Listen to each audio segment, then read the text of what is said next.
our beach house reunion, my husband, Nathan, raised his glass, his gaze darting nervously between me and my sister, Claire. The others joined in with their toasts, but there was no joy in the air, just an uncomfortable, forced celebration. I smiled, filled their glasses with more wine, and watched as they drank. They didn't know I already knew the truth. I'm Sophia Mitchell, a relationship therapist, an expert at helping others save their marriages, while mine was quietly crumbling in front of me. But tonight was different. I had a plan, one that would turn everything around. It all started 3 months ago, during a dinner party I hosted to celebrate Nathan's recent promotion. While I was in the kitchen grabbing coffee, I overheard a conversation between Claire and my brother-in-law, Jason. "You think she suspects anything?" Claire's voice was barely audible. Jason shook his head. "No, she's too busy with work. Nathan says she's clueless. It's been going on for months now, with her own sister." My heart froze as I held the coffee pot, my mind spinning. Nathan and Claire. For months. And the worst part? Jason and his wife, Emma, had known. They'd all known. I slipped back into the dining room, a smile firmly on my face as I continued serving dessert. But inside, my world was unraveling. That night, after everyone had left, I checked Nathan's phone while he showered. He never locked it. Why would he? He was the good husband, right? The trusting one. But what I found made my stomach turn. Text messages between him and Claire dating back months. "Miss you already. Last night was incredible. When can we tell her?" The words stung, but I didn't confront him. I didn't say anything. I deleted the thread, put the phone back, and pretended I hadn't seen it. But I wasn't the same anymore. Over the next few weeks, I started paying closer attention. Claire and Nathan were careless. Their whispers, their knowing glances when they thought I wasn't looking. I saw the signs everywhere. The way Emma would touch my arm at family gatherings, the way Nathan and Claire always seemed to need private conversations. One night, during a family event at my niece's birthday party, I walked into the living room to find Claire and Nathan too close. Their fingers brushed as they reached for cups. I didn't confront them then. I simply stood there, absorbing the reality of it all. I began to gather evidence, hotel receipts, text messages, a trail of breadcrumbs that led me to the truth. One Tuesday evening, when Nathan claimed to be working late, I drove to his office. His car wasn't there, so I drove to Claire's apartment. Nathan's BMW was parked in the visitor spot. I didn't go inside. Not then. A week later, I found hotel receipts in his jacket pocket. They were for a hotel with a view of the harbor. 3 different nights he had claimed to be working late. Room service charges, champagne, chocolate-covered cherries, Claire's favorite treats. That's when I decided it was time to act. The family reunion at the beach house was coming up, and I knew it would be the perfect opportunity. I called Michael Levinson, a former client of mine who specialized in property law and divorce cases. We met for coffee, and after outlining my plan, he gave me a legal strategy that would work. I had the papers drawn up within the week. The night before we left for the beach, I packed everything I needed. The legal documents, the sedatives I had carefully dosed to make sure they wouldn't notice a thing, and the rope to secure everyone to their chairs. I also packed Nathan's favorite appetizers, and of course the cocktails I had practiced making. Every good therapist knows that sometimes healing requires confrontation, and sometimes it requires a little bit of planning. The first sign of trouble came when I overheard Jason and Emma talking about the weekend. "I can't wait for the beach weekend," Emma said, squeezing my hand. "It's going to be so good for all of us to be together." I smiled and nodded. "Yes, it will. I've prepared something special for everyone." The morning of the reunion, I checked my phone one last time. Nathan's messages were still coming in. "Please, Sophia, it's not what you think. Let me explain." I sent him a brief text telling him I was safe and would call him once I arrived at the beach house. I didn't respond to Claire's frantic texts. I was already done. When we arrived at the beach house, the tension in the air was palpable. Everyone pretended to enjoy themselves, but I could see it in their eyes. They knew. They all knew what Nathan and Claire had been doing behind my back. Dinner was served buffet style, and I made sure to sit between my grandparents, talking to them about their recent trip. Nathan kept checking his watch, Claire fidgeting with her hair, and my mother's smile grew tighter as she tried to keep everything normal. When my father stood up to make his retirement speech, I could see the worried glances between Nathan and Claire. They thought their little secret was safe, but it wasn't. Not anymore. Finally, Nathan gestured to me from across the yard. "Can we talk for a minute?" he asked, loud enough for the others to hear. This was it. I followed him to the old oak tree where we had once carved our names into the bark. He started with the rehearsed speech, the one where he would explain how we had grown apart and how he had found someone who understood him better. "I care about you, Sophia," he began, "but you're not wife material." His words stung, but I stayed calm, watching him flounder. "What I mean is, we want different things, and I found someone who understands me better." He paused. "Claire and we've been seeing each other for months." The moment he said her name, Claire stepped forward, her fake tears gleaming under the sunset. Cameras appeared, and Nathan got down on one knee, the ring box in his hand. "Claire," he said, his voice carrying across the yard, "you're everything I've been looking for. Will you marry me?" The cameras flashed, and for a moment, it felt like the world stopped. I didn't react. No tears, no screaming. I just stood there, watching their facade fall apart. "Congratulations," I said calmly, my voice carrying through the stunned silence. "You deserve each other." The words hit harder than I expected. For a moment, they faltered, unsure of how to respond. But I didn't wait for their reaction. I turned and walked away, knowing I had done what I needed to do. Later, after the awkward silence turned into frantic questioning, I walked calmly to the dessert table, picked up a piece of chocolate cake, and brought it to my father. "I'm okay, Dad," I said quietly, offering a reassuring smile. "Trust me." As the evening wore on, I moved through the gathering, answering questions with calm certainty. It wasn't about revenge anymore. It was about showing them that I didn't need their validation. When the last of the guests left, I walked to the car, knowing that I had freed myself from a prison I'd built with them. It wasn't the life I had imagined, but it was mine now. And as I drove away from the beach house, I realized that I was more than just a woman who had been betrayed. I was the woman who had taken control of her own story, and this was only the beginning. The morning after my decision, my phone buzzed on the kitchen counter, and I glanced at the message from Jessica. She'd suggested a family reunion at the beach house next month. The words, "Been too long since we've all been together," felt like a cruel joke as I read them, knowing exactly what this reunion was going to mean for me. The beach house, Brandon's family's legacy that I had once loved and cherished, now tainted with lies and betrayal. I hadn't expected Jessica to be the one to suggest it, but the timing was perfect. Brandon's grandfather's beach house had always been our refuge, a place I'd felt safe, away from the world's demands. But now it was my stage for revenge. The group chat continued to ping, Lydia immediately replying with her usual enthusiasm. "Count me in. I've missed our beach weekends." Daniel and Ryan were quick to follow suit, eager for any excuse to get away. Everyone was in, except me. I stared at the phone, the cool ceramic of my coffee mug pressed between my fingers as I steeled myself. This was it. I hadn't expected them to make it so easy. But here was an opportunity to confront them all, in one place, at once. It was time to address the lies. Brandon came downstairs, his hair damp from the shower, his usual easygoing smile plastered on his face. "Did you see Mom's text about the beach house?" he asked, oblivious to the storm swirling inside me. I nodded, my smile practiced and tight. "I did. What do you think?" He hesitated, clearly uncomfortable with the idea of going back after all this time. But I knew better than anyone that his discomfort wasn't about the family time. It was about something else. "I think we should do it. It'll be fun," he said too quickly. "We haven't opened it since last summer. It needs a good cleaning."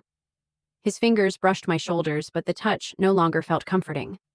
I could feel the truth in his silence, in the tension of his hands on my skin. "Of course it's your sister," I said, my voice steady. "Everyone loves her." His hands tensed for a moment before he resumed his gentle massage, but I could see the discomfort in his eyes. It wasn't just about cleaning the house. It was about me and Lydia, about what they had been doing behind my back. Okay, I replied, finally turning to face him. Next month works with my schedule. Relief washed over his features, and he kissed my forehead before texting his mom, securing the plan without another thought. I stayed in the kitchen, my mind running through the details, piecing the plan together like an intricate puzzle. The next day, Amanda called to suggest shopping together for the supplies. I know how much work hosting can be, she said. Let me help. We met at Costco 3 days later, pushing carts through the aisles. Amanda chatted about her kids and the neighborhood gossip, but I could hear the unsaid things hanging between us, her knowledge of my husband's betrayal. I seized the opportunity. Amanda, can I ask you something? Professional? She raised an eyebrow but nodded. Of course. I smiled and casually asked about a hypothetical client, someone who suspected their spouse was having an affair but didn't know how much the family knew. The question was casual, but I saw Amanda's face change as she processed it. Maybe they don't want to hurt her, she said. Or maybe they're protecting him. I nodded, pressing further. When does silence become complicity? Amanda's hands trembled slightly as she reached for a bottle of sunscreen. How long has this been going on with your client? I pressed on, maintaining my casual tone. A few months, maybe longer. They're trying to figure out who knew first. She swallowed hard, understanding exactly where this conversation was going. I'd imagine it would be whoever was closest to the husband, or the other woman. I smiled tightly, relieved at how much she had unknowingly revealed. Thanks, Amanda. Margarita or mojito? We switched the topic easily, but I knew the truth now. Amanda had known for months, as had Chris, as had everyone. The week before the beach weekend, I made a final check. Brandon's laptop was open on the kitchen counter while he showered. I didn't hesitate. I accessed his emails, his texts, everything.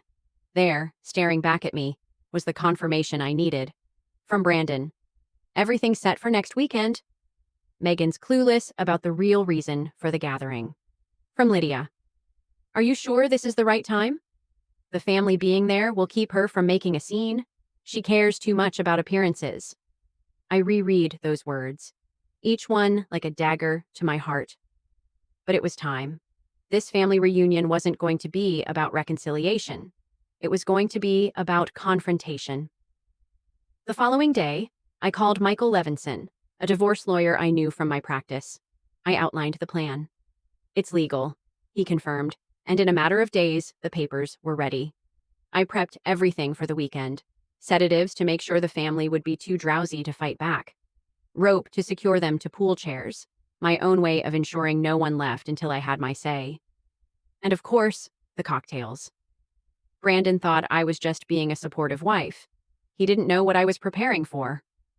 I smiled at him, playing the role of the doting wife, the one who would host the perfect reunion.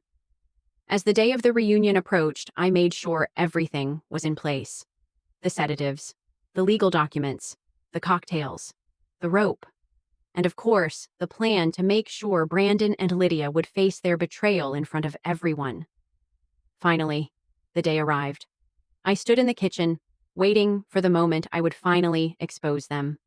My heart was steady, my nerves calm. This was the moment of truth. The beach house would become the stage for the reckoning they didn't know was coming. After the meal, after the toasts and the forced laughter, Brandon took me aside under the old oak tree where we'd once carved our names. He started his rehearsed speech about how we'd grown apart, how he'd found someone who understood him better. I care about you, Megan, he said, his voice faltering slightly. But you're not wife material. His words hit me, but I didn't flinch.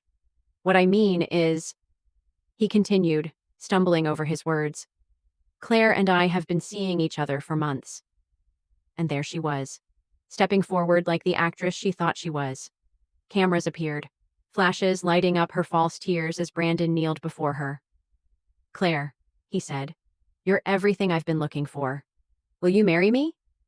I remained silent. Not a tear. No screaming. Just silence. The silence they hadn't prepared for. I'll be fine, I said finally, my voice cutting through the tension. You deserve each other. The family stood in shock as I walked away, my heart cold and detached. This was my moment, my revenge. Later, as they tried to explain themselves to my parents, I moved calmly through the crowd, answered questions with quiet assurance, and allowed them to stew in their discomfort. That night, I went to bed, knowing tomorrow would be the start of something new, something entirely my own. I was free from them, and with that freedom, I could finally rebuild. And so I did. The morning of our family reunion arrived, and my phone buzzed again with another group text from Jessica. Family reunion at the beach house next month, it read. Been too long since we've all been together. Brandon and Megan, would you host? The place needs some Matthews family love. I stared at the message, my mind already racing. The beach house, a place once filled with love and family gatherings, had now become a battleground for betrayal. The beach house that had witnessed so many memories would now be where I took my revenge. The message chain lit up as expected. Lydia replied first, as enthusiastic as ever. Count me in, I've missed our beach weekends. Daniel followed quickly. Great idea, honey, we're due for some family time. Ryan and Ashley were in, as were Chris and Amanda. Aunt Lillian's message was the last, confirming that she would be there. They were all in, all except for me. Brandon came downstairs, his usual easy smile in place, unaware that his whole world was about to crumble. Did you see Mom's text about the beach house? He asked, his voice light. I nodded, the practiced smile never faltering. I did. What do you think? His hesitation was brief but noticeable. I think we should do it. It's been a while since we've all been there. The house needs some TLC. I kept my eyes on him, watching his every move as he poured his coffee. Of course, I replied, still calm. I'll help with whatever we need. We'll make it perfect. He seemed relieved. You're amazing, Meg, he said, his voice soft. Most wives would complain about hosting the in-laws for a weekend. I squeezed his hand, my response calculated. Trust me, this will be a weekend none of us will forget. As we packed up the car the next day, I noticed him smile as his phone lit up with a text from Lydia. Ready? He asked, oblivious to the storm swirling in my mind. I've been ready for this for quite some time, I said, my voice steady, betraying no hint of the storm inside. We arrived at the beach house around noon, the salty air from the ocean filling my lungs.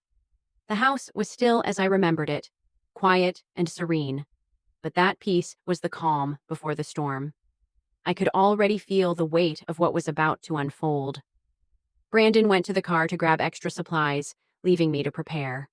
I moved swiftly, stashing the legal documents in my bedside drawer, securing the sedatives in my toiletry case, and setting the stage. The pool area would be the key. The pool chairs had been my idea 3 summers ago, sturdy enough to endure storms, but tonight they would serve a different purpose. I retrieved the nylon rope from my suitcase, cutting 8 equal lengths. They would appear to be part of the beach house's decor, nothing more than a nautical touch, blending seamlessly with the surroundings. I set them under the cushions near the pool chairs, positioning them carefully. My phone rang. Michael, my lawyer, checking in as planned. Everything's in place, I confirmed, my voice hardening with finality. Be at the beach house by 9 p.m. on Saturday. Use the service entrance. Got it, Michael replied. And the documents? Everything is ironclad, I assured him. I had prepared individual packets for each person. Brandon's beach house transfer, the vacation property division for my in-laws, investment account reallocations for Ryan and Ashley, the trust fund amendments for Chris and Amanda, and a revised inheritance statement for Aunt Lillian and Lydia. Each packet would change everything for them. I moved to the kitchen, where I had already laid out the cocktail station. The drinks, each personalized to suit each family member's taste, would be the final gesture of betrayal. I knew exactly what each person craved and what would break them. Jessica's need for control, Daniel's avoidance of confrontation, Ryan's fear of public humiliation, Ashley's desperate need for validation, Chris's pride in his intelligence, Amanda's terror of abandonment, Aunt Lillian's dread of family conflict. Brandon and Lydia? They feared exposure, which I would deliver. I arranged the elegant glasses, the premium liquors, and fresh garnishes, carefully measuring out the sedative doses, making sure each one would dissolve perfectly in their drink. I tested it on myself, making sure the effects would be subtle enough to knock them out without raising suspicion. By the time I finished, the clock was ticking, and everything was in place. The trap was set. I had become the woman they least expected, calm, composed, and in control. The next few hours would unfold exactly as I had planned. Brandon returned, his smile fading when he saw the preparations in place. "Everything's ready?" he asked, his voice uncertain. "I've got it all covered," I replied, my voice soft. "This weekend, you'll finally get everything you wanted." I walked over to the cocktail station, making sure the drinks were perfectly prepared. The weekend was about to begin. For everyone else, it would be a family gathering. For me, it would be the beginning of their downfall. The evening was unfolding just as I had planned. The house was buzzing with nervous energy, a carefully orchestrated symphony of lies, hidden glances, and muted whispers. As the last of the guests arrived, I forced myself to keep my expression warm, friendly, the perfect hostess, while inside, I was simmering with controlled fury. Brandon had gone off to grab more drinks, leaving me to tend to the final preparations. I watched the group as they entered, exchanged pleasantries, and took their bags to their rooms. Jessica's touch lingered too long on my shoulder, her eyes darting nervously. Ryan kept clearing his throat, avoiding my gaze. But nothing compared to the subtle dance between Brandon and Lydia. Their shared glances, the way they stood just a little too close. They don't even care that I see them, I thought bitterly, my grip tightening on the glass in my hand. Brandon returned to announce the cocktails, but it was Lydia who spoke first, her voice a little too sweet. "It's so thoughtful of you, Megan, to make drinks for everyone. You've always been the perfect hostess." I held her gaze for a beat longer than necessary before answering, my voice syrupy with politeness. "It's the least I can do. After all, we're celebrating modern relationships, aren't we?" The silence that followed felt like a weight, pressing down on everyone. Brandon's nervous laugh broke it, but it was already too late. I had planted the seed. I moved to the bar, my movements smooth, calculated. "Jessica," I started, handing her a drink with a sugar rim and a peach slice. "A ginger peach martini for you, crisp and controlled just like you." Her smile was tight, but she accepted it, eyes flicking nervously toward the others. I turned to Daniel next, serving him an old-fashioned with extra bitters. He took it with a strained smile, his hands stiff as he held the glass. One by one, they received their drinks, each one precisely measured. The drinks were tailored to their personalities, to their weaknesses. Ryan, I thought, as I poured his tequila sunrise, followed by Ashley's raspberry mojito and Aunt Lillian's spiked lemonade. But it was Lydia's margarita with extra salt, Brandon's whiskey that spoke volumes. I raised my glass, a mocktail that would never touch my lips. "To family and all the secrets we keep for each other," I said, my voice ringing clear through the charged silence. Nervous laughter rippled through the group, the clinking of glasses just the start of what was to come. Within minutes, the effects began to take hold. I watched Jessica blink slowly, struggling to follow the conversation. Daniel's usual posture slackened, his rigidity dissolving as the alcohol and sedatives started to take effect. One by one, the family members became increasingly sluggish, their movements slow, responses delayed. Amanda yawned and asked, "Is anyone else feeling a bit tired?" I smiled, masking my satisfaction. "Must be the ocean air," I said, my tone smooth as I collected the empty glasses. "Why don't we move down to the pool area? The breeze might help." Like sheep following a familiar path, they staggered down to the pool area, all except for Lydia and Brandon.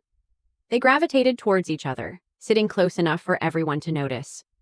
Jessica's frown deepened, but she didn't say a word. I made a mental note to savor every moment of their discomfort.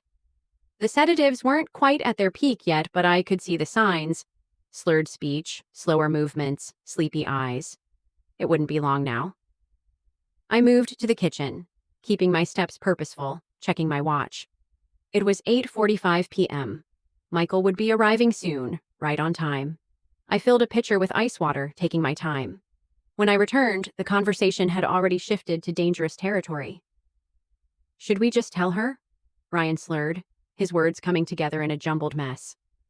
This whole pretending thing is... I paused, just out of sight.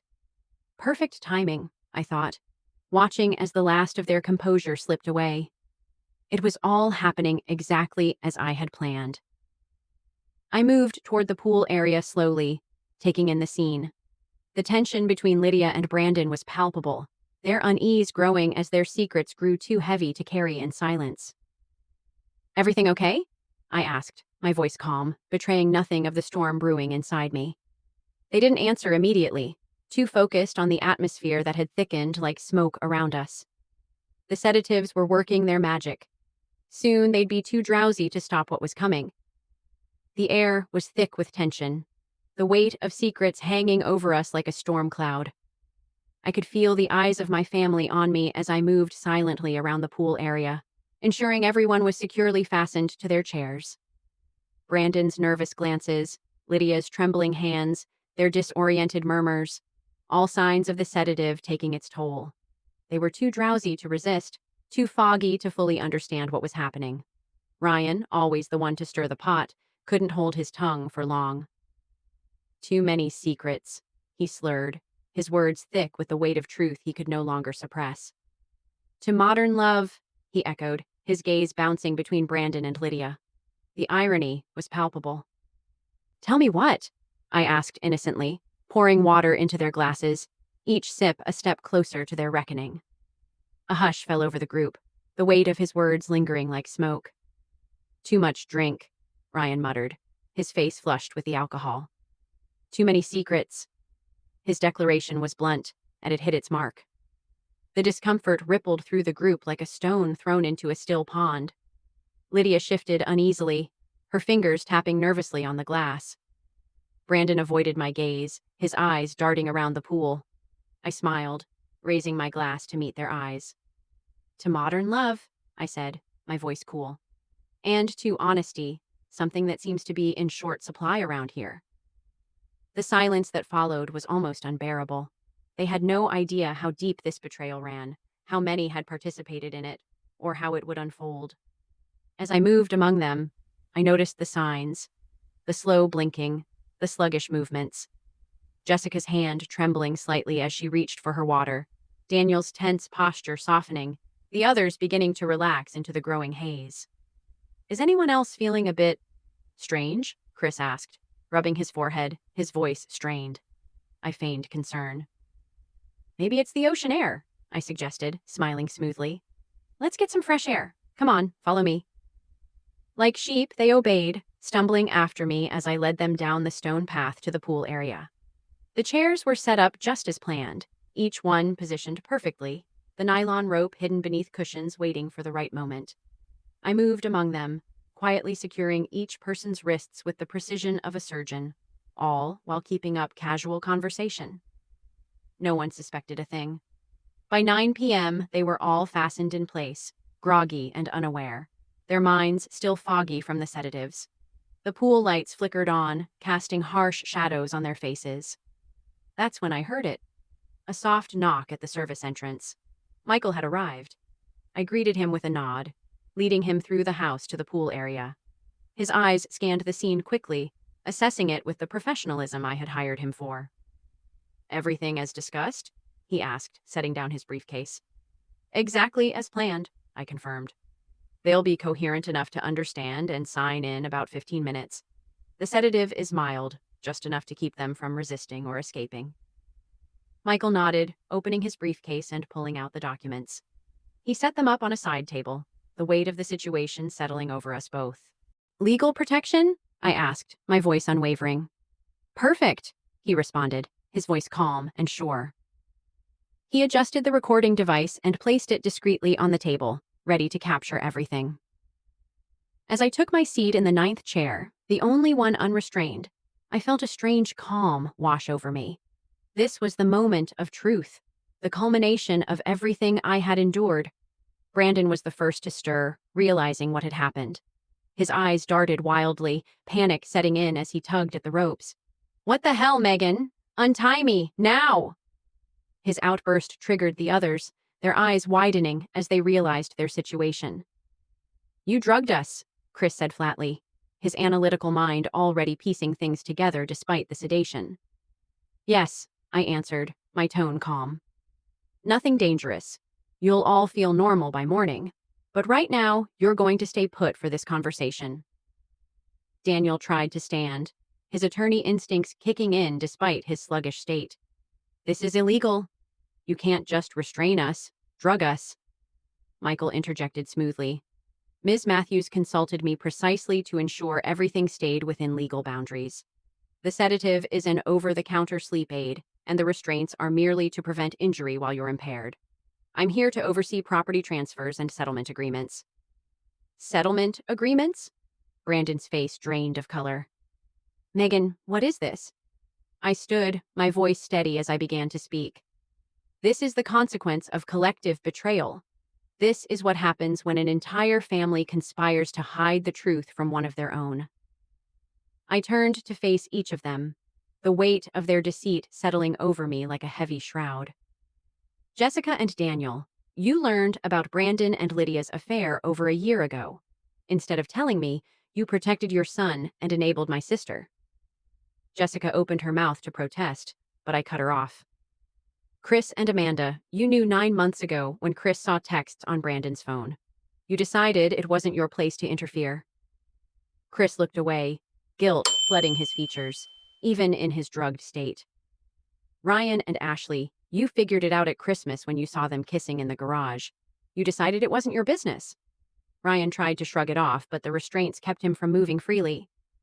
"Aunt Lillian, you've known for at least 6 months." I paused, letting the silence settle between us, before speaking again. Softer this time, yet no less powerful. "And Lydia, you've known all along. The one person I trusted most. You took everything I had, and for what? For him?"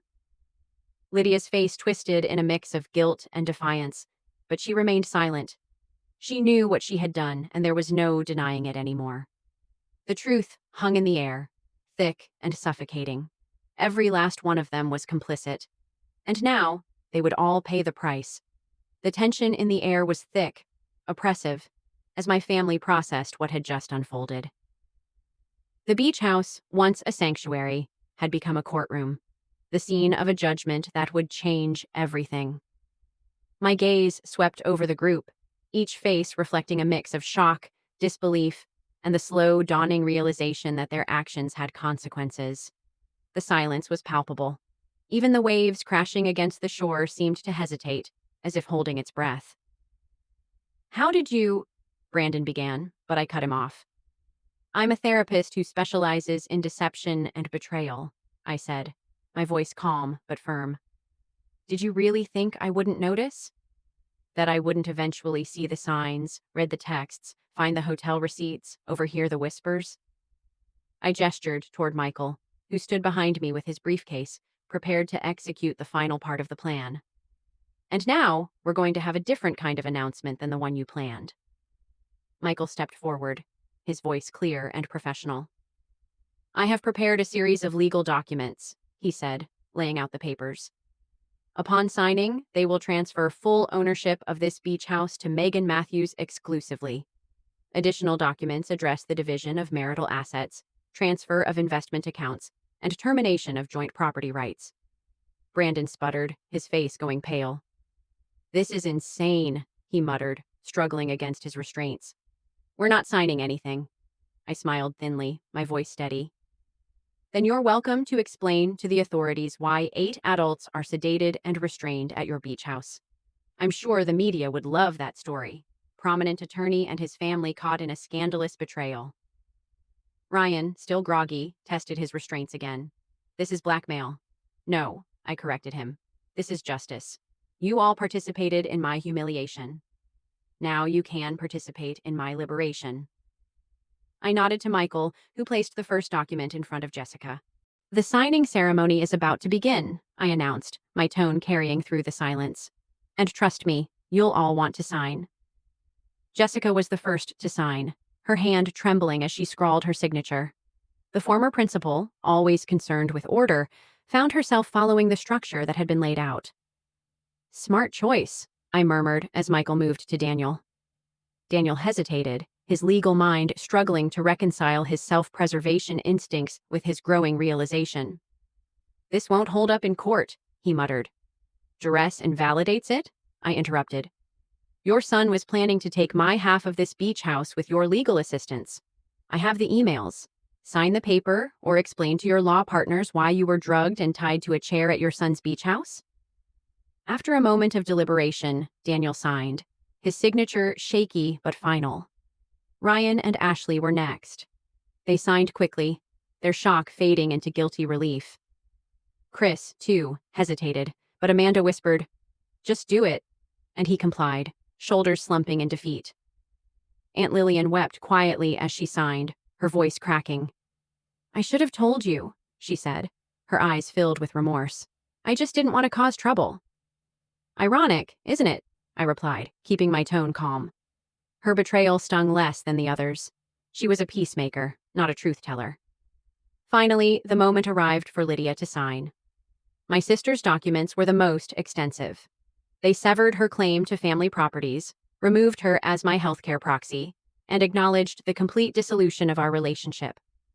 Her signature was a messy scrawl, a reflection of the mess her actions had caused.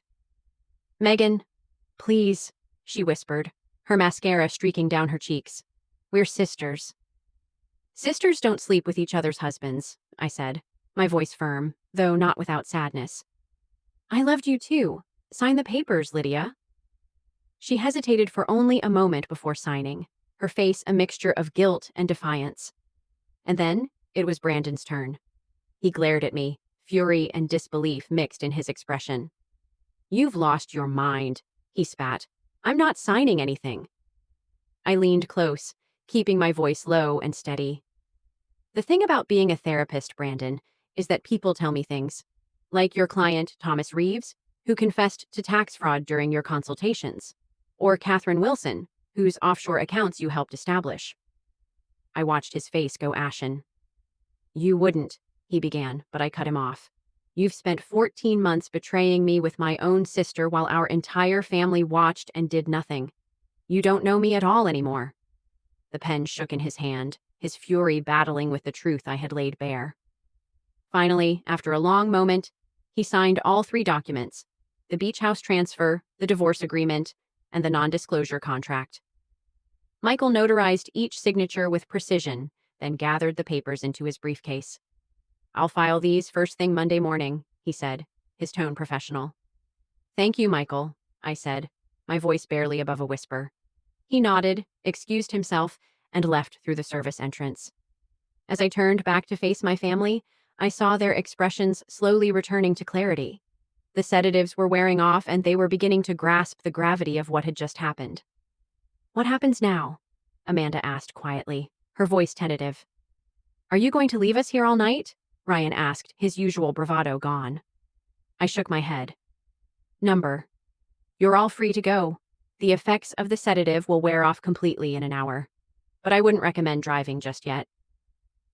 I moved around the circle, untying each person's restraints. As I did, I felt the weight of the moment settle over me, a strange mix of relief and emptiness. They were free to go, but their lives would never be the same. Neither would mine. Until morning, their grogginess faded into discomfort as I untied them one by one. When I reached Brandon, he yanked at the ropes with increasing frustration. "So that's it?" he demanded, voice hoarse from both anger and the sedative. "You drug us, blackmail us, take everything, and just walk away?" I stepped back, watching him calmly.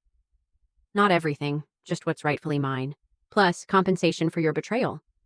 I gestured toward the house. "You all might want to gather your belongings. I expect the property vacated by noon tomorrow." One by one, they shuffled toward the house, unsteady but moving on their own. The weight of the situation slowly dawned on them. Only Lydia remained, seated, her eyes wet with the silent sobs she couldn't hold back. "You've thought of everything," she said softly, the realization sinking in. "The perfect revenge," I replied, my tone cool. "Not revenge," I corrected her. "Justice. There's a difference." "Will you ever forgive me?" she asked, her voice barely above a whisper. I took a long breath, considering her words. No, I finally answered, but I will forget you, and that's a mercy you don't deserve. She nodded, tears streaming down her face, and finally stood. Slowly, she followed the others inside. I stayed by the pool, watching the moonlight dance across the surface of the water.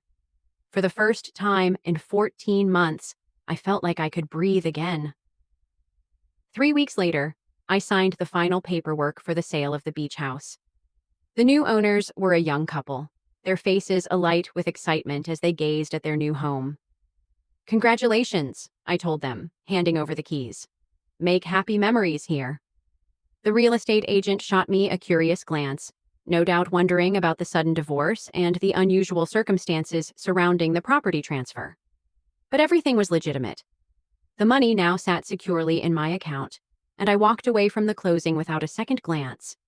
The next day, I signed a lease for a new office in a different part of town. The suite was twice the size of my previous practice, with an airy waiting room and 3 consultation offices. The sign above the door read, Phoenix Therapy Services, Healing After Betrayal. Brandon had contested the divorce agreement, of course, but when I had my attorney deliver copies of the client files I had mentioned, the law firm conducted a quiet internal investigation, and he resigned voluntarily. As for Lydia and him, they moved to Arizona, where he attempted to rebuild his practice and reputation. The others? They scattered back into their lives, though I knew family gatherings would be awkward for years to come. Jessica called once, leaving a voicemail that swirled between apology and justification. I deleted it without responding. 6 months after that night at the beach house, I sat in Dr. Eleanor Winter's office for what we had agreed would be our final session. I had been seeing her weekly since the divorce. Therapists need therapists too, especially after orchestrating a confrontation as elaborate as mine. So, how are you feeling about everything now? She asked, her eyes watching me carefully. I considered the question, the same one she had asked in our first session. Back then, my answer had been a tangled mess of rage, vindication, and lingering pain. But now? I'm balanced, I said finally. What I did was extreme, but so was their betrayal. Sometimes justice requires dramatic measures. Do you regret any of it? She asked. I shook my head. I regret that it was necessary. I regret trusting people who didn't deserve my trust, but the actions themselves, they were calculated choices, not emotional reactions. Dr. Winters nodded thoughtfully. And your new practice? Thriving? I smiled. Turns out there's no shortage of people dealing with betrayal. I understand them in ways other therapists can't. Because you've been there, she said. Because I've been there, I corrected, survived it, and reclaimed my power. As I left her office for the last time, stepping into the bright afternoon sunlight, I realized something significant had shifted within me. The beach house weekend hadn't just been about punishing those who betrayed me. It had been about reclaiming myself from the ashes of their deception. My phone chimed with a calendar alert. My first afternoon client, a woman whose husband and best friend had been having an affair for years while their social circle looked the other way. I smiled slightly. This was my chance to offer guidance from my unique perspective. Some might call what I did to my family revenge. Others might label it justice. The line between the two is often more philosophical than practical. What mattered was that I walked through fire, emerged stronger, wiser, and finally free. They all knew my husband was sleeping with my sister, and they all paid the price for their silence. As for me, I'd paid mine through humiliation and betrayal. Now it was time to build something new from the ruins of what came before. A life without secrets, without lies, and without those who had proven themselves unworthy of my trust. Sometimes the most important relationship to salvage is the one with yourself. If this story of sweet revenge had you on the edge of your seat, smash that like button right now. My favorite part was when Megan served those personalized cocktails, knowing exactly what was coming next. What was your favorite moment? Drop it in the comments below. Don't miss more thrilling stories like this.